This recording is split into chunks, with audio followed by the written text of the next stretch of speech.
इनविट लाने की घोषणा की गई थी। इसकी अनुपालना में राजस्थान में प्रसारण निगम इनविट गठन करेगा। इसे सेबी में पंजीकृत किया जाएगा।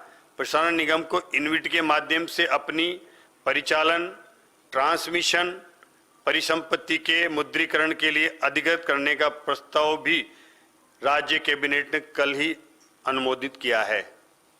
साथ ही प्रदेश का प्रसारण तंत्र भी मजबूत होगा।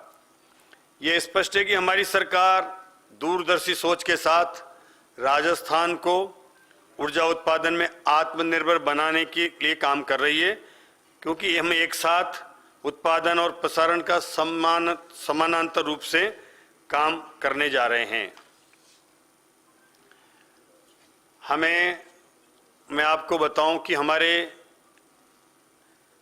राजस्थान में जो RDSS है, उसके माध्यम से और कैसे प्रसारण हमारे वितरण तंत्र को मजबूत किया जाए, वो RDSS के माध्यम से हम काम कर रहे हैं। पिछले समय भी, पिछली सरकार के समय RDSS पे जो काम होना चाहिए था वो नहीं हुआ। सरकार जाने से पहले लास्ट में केवल टेंडर जारी करके और उन्हें अवार्ड करने का काम उन्होंने किया। उसमें कई तरह की खामियां थी और उन खामियों की वजह से हमारा RDSS की जो प्रगति होनी चाहिए थी वो 1 साल कार्यादेश देने के बाद भी नहीं हो पाई है। हमने उसको रिव्यू किया है, उसमें कुछ कमियां थी, उनको भी हम दूर करेंगे और इस RDSS के माध्यम से वितरण तंत्र की मजबूती के लिए काम करने का हमने जो केंद्र और राज्य की एक सहयोग की योजना है, इसमें 60% केंद्र से हमें सहयोग मिलता है और राज्य को 40% अपनी हिस्सेदारी लगा करके काम करना होता है। इस काम के लिए हमें केंद्र सरकार से भी पूरा सहयोग मिल रहा है। भारत सरकार ने हाल ही में RDSS की योजना में 7,896 करोड़ की योजना को मंजूरी दी है। इससे फीडरों के सेग्रीगेशन के काम जो होंगे वो बहुत महत्वपूर्ण है और उनको गति मिलेगी। जहां भी फीडर हमारे, चाहे वो कृषि के फीडर हैं, चाहे वो हमारे डोमेस्टिक फीडर हैं, जहां हमें 24 घंटा लाइट चाहिए, एग्रीकल्चर को हमसे 6 से 8 घंटा लाइट चाहिए, उनको अलग करने से, जहां आज आए दिन ये देहात में, ग्रामीण क्षेत्र में हो, ये समस्या आती है कि किसी भी कृषि के फीडर पर काम किया जाता है तो वहां पर जब वो लाइट किसी काम के लिए बंद की जाती है तो फिर वो उस सिंगल फीडर होता है जो ग्रामीण का 24 घंटे का, उस पर भी लाइट बंद होती है। अगर हम इसको सेग्रीगेशन कर देंगे, अलग अलग कर देंगे, तो हम हमारे जो डोमेस्टिक उपभोक्ता है उसको 24 घंटा लाइट मुहैया करा पाएंगे और कृषि क्षेत्र के लिए जो भी हमारा 6 से 8 घंटे का घोषणा है उसको पूरी कर पाएंगे। इसके स्वीकृति के लिए मैं माननीय प्रधानमंत्री जी ने जो राजस्थान में ये जो 7,896 करोड़ की योजना मंजूरी दी है, उसके लिए माननीय प्रधानमंत्री जी का भी आभार व्यक्त करता हूं। हमारे केंद्रीय मंत्री जी मनोहर लाल जी खट्टर का भी आभार व्यक्त करता हूं। और उन्होंने इस योजना को जब वो राजस्थान में आए थे उस दिन यहीं आके उसकी घोषणा की थी। वो एक दिन पहले ही स्वीकृत करके यहाँ आए थे। इसके साथ साथ हम इस RDSS योजना से कृषि कनेक्शन जो हमारे बकाया हैं और उनको भी हमें डिस्ट्रीब्यूशन की आवश्यकता है, उनको भी वितरण तंत्र को मजबूत करने की आवश्यकता है। तो वो भी इसमें कृषि कनेक्शनों को भी हमें मजबूती में इसमें RDSS योजना से सहयोग मिलेगा। हम स्मार्ट मीटर भी लगाएंगे। स्मार्ट मीटर के माध्यम से भी जो मीटरिंग होगी तो उसमें निश्चित रूप से चीजत भी कम होगी और हमें हमारे वितरण तंत्र को मजबूती भी मिलेगी। कुसुम योजना है, वो भी एक हमारी कृषि कनेक्शन जो लंबित हैं और उनको जो देने का हमने बीड़ा उठाया है। ये कुसुम योजना उसमें बहुत सहायक सिद्ध होगी। हमने लगभग 4,000 4,500 मेगावाट के कुसुम के कार्यादेश जारी कर दिए हैं। अभी कुसुम योजना पे और लंबित है टेंडर प्रक्रिया, उनके और आदेश जारी करेंगे। तो हम कुसुम योजना से जो सोलर लगेंगे, जो जीएसएस के नज़दीक सोलर लगेंगे, और वहाँ से ही वो कृषि की जो दिन में आवश्यकता है उस पर कुसुम के माध्यम से हम वहाँ बिजली उपलब्ध कराएंगे। तो एक तो ये होगा कि कुसुम योजना से उस जीएसएस पर जो बिजली मिलेगी, चाहे वो 2 मेगावाट से लगा के 5 मेगावाट तक की वहाँ आवश्यकता रहेगी, वो वहीं की वहीं उत्पादन भी होगा, वहीं पर ही उसका उपभोग भी होगा, उपयोग भी होगा। तो इससे एक प्रसारण तंत्र की जो समस्या आती है तो वो उससे भी निजात मिलेगी कि प्रसारण में हमें ज़्यादा इन्वेस्टमेंट नहीं करके इसको कुसुम योजना के माध्यम से स्थानीय स्तर पर ही एक तरह से वो हमारे जनरेशन के जो जीएसएस होंगे वहीं पर उसकी उपलब्धता होगी। तो इससे काफ़ी लाभ हमारे किसानों को, हमने जो ये प्रण किया है, ये हमने विश्वास दिलाया है कि हम 2027 तक कृषि को दिन में बिजली देंगे। इस संकल्प को पूरा करने में हमारी कुसुम योजना सहायक होगी और आरडीएसएस भी इसमें सहयोगी होगी। हमारी सरकार ने आने वाले समय में 1,45,000 के जो कनेक्शन जारी करने की जो घोषणा की है माननीय मुख्यमंत्री जी ने, उसमें हमने काम चालू कर दिया है। और उसके प्रसारण तंत्र की मजबूती के लिए भी हमने 112 नए ग्रिड सब स्टेशन जो बनाए जाएंगे उस पर भी हमने काम चालू कर दिया है। हमने बजट में प्रत्येक जिले में एक आदर्श सौर ग्राम बनाने की एक योजना घोषित की है और इसके साथ साथ हर जिले में एक आदर्श सौर ग्राम बनेगा जहां लगभग 2 मेगावाट का एक सोलर लगेगा और उससे उस गांव की पूर्ति होगी।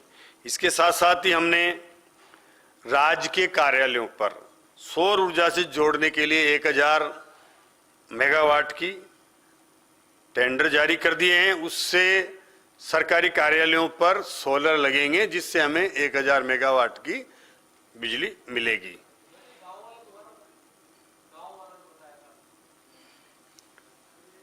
हमने जो प्रत्येक जिले में एक ग्राम पंचायत, एक गांव ऐसा होगा जिसको हम आदर्श सोलर ग्राम बनाएंगे, उस पर वहाँ 2 मेगावाट का एक सोलर लगेगा, उस गांव को वो वहाँ रोशन करेगा। इसकी घोषणा भी हमने बजट में की है मुख्यमंत्री जी। इसके साथ साथ हम 25,000 स्मार्ट मीटर लगाएंगे और 2 लाख जो वंचित हैं हमारे ऐसे उपभोक्ता, उनको 2,08,000 परिवारों को घरेलू कनेक्शन देने का भी हमने जो लक्ष्य रखा है। 25 लाख स्मार्ट मीटर लगाने का हमारा इस वित्तीय वर्ष में हमारा लक्ष्य है और 2,08,000 घरेलू परिवारों को कनेक्शन देने का हमारा लक्ष्य है।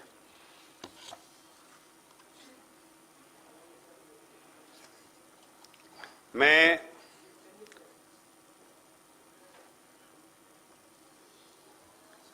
आपके माध्यम से बताना चाहूंगा कि हमारे निवर्तमान जो कांग्रेस सरकार है उसके द्वारा जो ऊर्जा क्षेत्र में उपेक्षा की गई, उपेक्षा तो की ही गई इस क्षेत्र की। अब हम अगर उस पर आगे बढ़ रहे हैं, हम डबल इंजन की सरकार है, हमें हमारी केंद्र सरकार से भी सहयोग मिल रहा है। हमें अगर हमारी भाजपा की कोई राज्य में सरकार है वहां से भी सहयोग मिल रहा है। हमें छत्तीसगढ़ सरकार से जो सहयोग मिला तो उस पर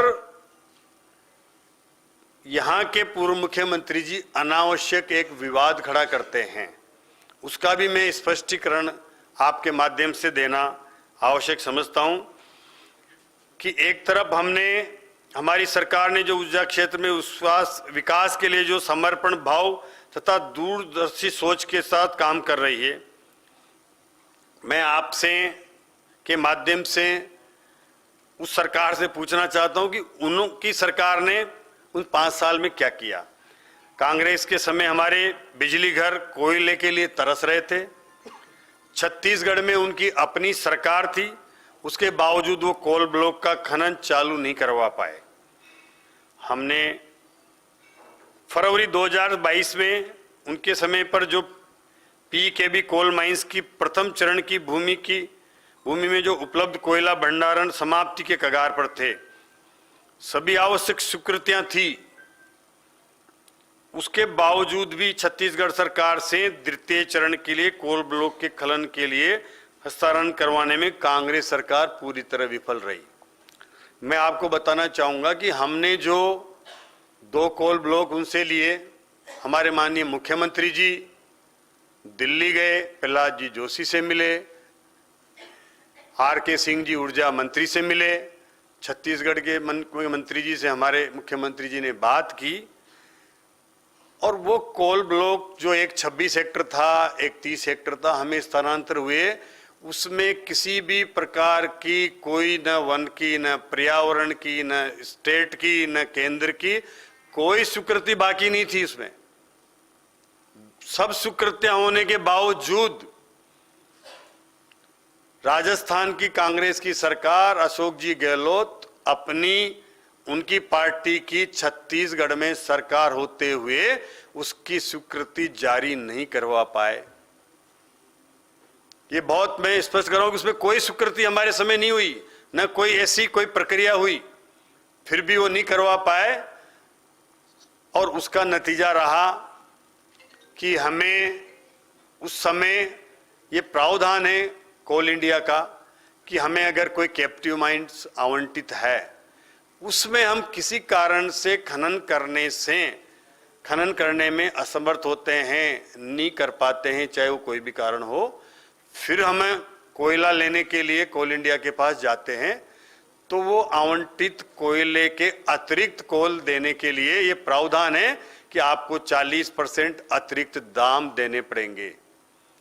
हमने राजस्थान ने उस समय वो अतिरिक्त 40% दाम कोल इंडिया को देने पड़े क्योंकि वो अपनी माइंस चालू नहीं करवा पाए। उस समय वो जो कोल इंडिया से भी कोयला आया, इन्हें अन्य सत्रों से भी इन्होंने कोयला लिया, घटिया कोयला आया, उसमें एस कंटेंट ज्यादा थे, जिसकी वजह से हमारा ट्रांसपोर्ट भी बढ़ा, उत्पादन में लागत भी कम आई, कोयला ज्यादा खर्च हुआ, उत्पादन कम हुआ। इन सब का परिणाम रहा। इसके साथ साथ इन्होंने इसका बहाना करके और इंपोर्ट कोयला भी उपयोग किया, जहां हमें 4,500, 4,000 से लेके और 5,000 तक के टन से कोयला यहां सप्लाई होता है, वो कोयला 18,000 रुपए टन में इनके समय इंपोर्टेड कोल के नाम से खरीदा गया। उस सब का भार उपभोक्ताओं पर फ्यूल चार्जेज के रूप में आया। जो आप देख रहे हैं कि फ्यूल चार्जेज बार बार क्यों आ रहा है, ये फ्यूल चार्जेज हमारे जो जनरेशन के प्लांट हैं, फिक्स चार्जेज एक होता है और वेरिएबल चार्जेज एक होता है। वेरिएबल चार्जेज में अगर फ्यूल की कॉस्ट बढ़ रही है, कोयले की कॉस्ट बढ़ रही है, तो वेरिएबल कॉस्ट के रूप में वो जनरेशन वितरण कंपनी को जब वो बताता है तो आरईआरसी के माध्यम से वो वहां पिटीशन जारी करके और उसको फ्यूल चार्जेज के रूप में जोड़ा जाता है। ये फ्यूल चार्जेज का ये जो हमारे ऊपर भार आया, राजस्थान की जनता ने भुगता है और इसके लिए भी पूर्ववर्ती सरकार जिम्मेदार है। अभी हमने इतने कम समय में आपको बताऊं, हमने पीएलएफ बढ़ाया। इनके समय 50-55 तक जो चलता था, हमने उसको 65 तक पहुंचाया। अभी लगभग हम 74% तक पीएलएफ बढ़ा चुके हैं। तो पीएलएफ बढ़ रहा है। आप देखिए, जो फिक्स चार्जेस तो कोई भी जनरेशन प्लांट के थर्मल के फिक्स हैं, अगर हम उससे जनरेशन से कोई बिजली नहीं लेते तब भी फिक्स चार्जेस देना होता है, कम ले रहे हैं तब भी देना होता है, केवल फ्यूल चार्जेज ही एक्स्ट्रा हमारे ऊपर आता है। तो जब वो जनरेशन के फिक्स चार्जेज हमसे ले रहे थे, प्रोडक्शन कम हुआ, लागत ज़्यादा आई, तो फिक्स चार्जेज भी हमें भुगतने पड़े और फ्यूल चार्जेज भी भुगतने पड़े, जिससे हमारे उपभोक्ताओं पर ये जो भार आया है, भारी भरकम फ्यूल चार्जेज का, ये सब उपभोक्ताओं के आया है। और इसके लिए पूरी तरह से कांग्रेस की सरकार, उस समय की सरकार जिम्मेदार रही है। और मजे की बात ये बताऊं आपको कि जब ये हमने फिर छत्तीसगढ़ सरकार से, वहाँ के मुख्यमंत्री जी से, हमारे मुख्यमंत्री जी ने आग्रह किया कि साहब आपने हमें 26 हेक्टेयर कोल ब्लॉक दे दिया, हमें 30 हेक्टेयर एक कोल ब्लॉक दे दिया, उसके लिए तो हम आपका आभार व्यक्त करते हैं, लेकिन हमें 30 हेक्टेयर और एक कोल ब्लॉक चाहिए जिसकी पेड़ कटाई की परमिशन मात्र बाकी है, वो आप जारी कर दें तो ये हमारा आगे का काम चालू हो जाएगा। और 2 कोल ब्लॉक की और स्वीकृतियों के लिए हमें आपसे आवश्यकता है। अब हम किसी को, हमें सहयोग किया है वहाँ की सरकार ने, तो उसका हम जब भी पत्र लिखेंगे हम उनका आभार तो व्यक्त करेंगे कि नहीं करेंगे साहब? ये हमने आभार व्यक्त किया। वहाँ छत्तीसगढ़ में वहाँ के पत्रकार बंधुओं ने ये पूछ लिया होगा कि भाई मुख्यमंत्री जी राजस्थान के आपका आभार व्यक्त कर रहे हैं, तो क्या आपने जितने भी लंबित कोल ब्लॉक थे सारे की परमिशन दे दी और पेड़ कटाई की परमिशन दे दी क्या? तो मुख्यमंत्री जी ने इतना ही कहा था कि हमने ऐसी कोई परमिशन नहीं दी है। इसको टीवी पर देख करके और राजस्थान के पूर्व मुख्यमंत्री जी उस पर भी राजनीति करते हैं साहब। वो कहते हैं कि राजस्थान सरकार और छत्तीसगढ़ की सरकार जनता को गुमराह कर रही है। वो कोल ब्लॉक आज भी चल रहे हैं, हमें दिए हुए कोल ब्लॉक आज भी वहां से हमें नोरेक मिल रही है, रोज कोयला आ रहा है। अब इसमें कौन सा गुमराह कर रहे हैं, ये मैं आपके माध्यम से स्पष्ट करना चाहता हूं कि जब हमारा देश किसी अति आवश्यक, जो हमारी आज आवश्यकता है उसकी हमें पूर्ति हो रही है, उस पर राजनीति नहीं करके हमें एक दूसरे को और सहयोग करना चाहिए। तो ये निश्चित रूप से राज्य का विकास का मुद्दा है, राज्य की जनता से जुड़ा हुआ मुद्दा है।